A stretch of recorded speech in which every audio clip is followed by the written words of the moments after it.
Welcome to Trade with Tyler. Today we're going to be going over the RSI, Relative Strength Index. Just some information. The Relative Strength Index is a momentum indicator that measures the magnitude of recent price changes to evaluate overbought or oversold conditions in the price of a stock or other asset. The RSI is displayed as an oscillator, a line graph that moves between two extremes and can have a reading from 0 to 100. The RSI is widely used by traders for its ease in determining whether a stock is a value or overpriced given the equity's recent trading history. So some key takeaways. The RSI was a popular momentum oscillator developed in 1978 and still is popular today. The RSI compares bullish and bearish price momentum plotted against the graph of an asset price. Signals are considered overbought when the indicator is above 70% and oversold when the indicator is below 30%. So you can go ahead and take a look below here at this graph and it gives you example of that exactly. And you can see when it's over 70% it's overbought, and then when it goes below 30% it's oversold. So let's go ahead and move on to the next slide.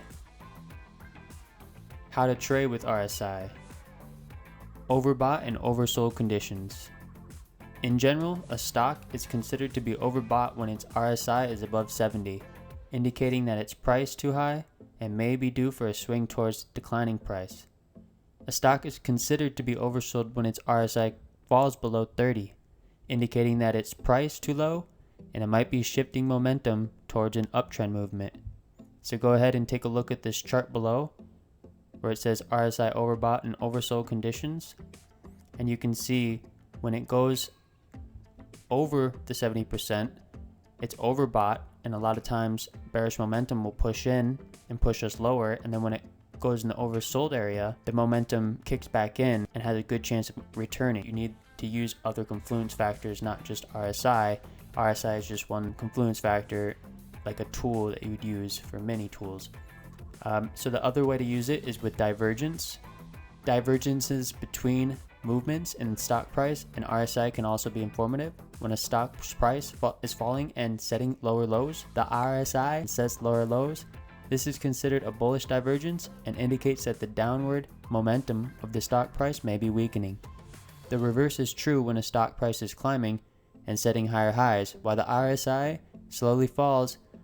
However, note that divergences can be misleading during a strong trend and should be analyzed in conjunction with other momentum indicators. You always want to have multiple confluence in your trades. You won't want to just take a trade just because you see that it's overbought or oversold, right?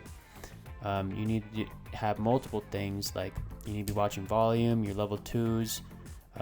Is this setup there? You need to look at the higher time frames. Are we hitting strong resistance? Are we on strong support? You need to have multiple things confirming your trade, but use RSI.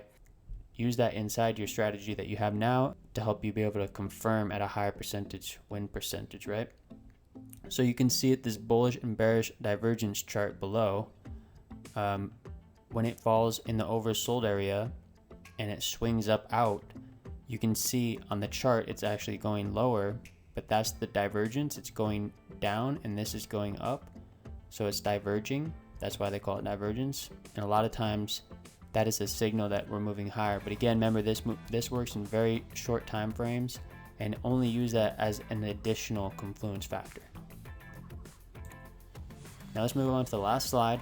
This is another example of a way you can use the RSI. A bullish divergence was identified when the RSI formed higher lows as the price formed lower lows. So you can see that it formed higher lows and then it formed lower lows, and then you can see there's divergence on the RSI showing that the momentum was pushing back into the chart. This is like a valid signal, but again, divergences can be rare when a stock is in a stable trend. So you want to use multiple confluence, use oversold or overbought readings, use level 2s, watch your candlesticks, your setups, your higher time frames, all the things that you already use in your strategy, and then just add this in there, tool in your toolkit. So I hope this makes sense for you guys.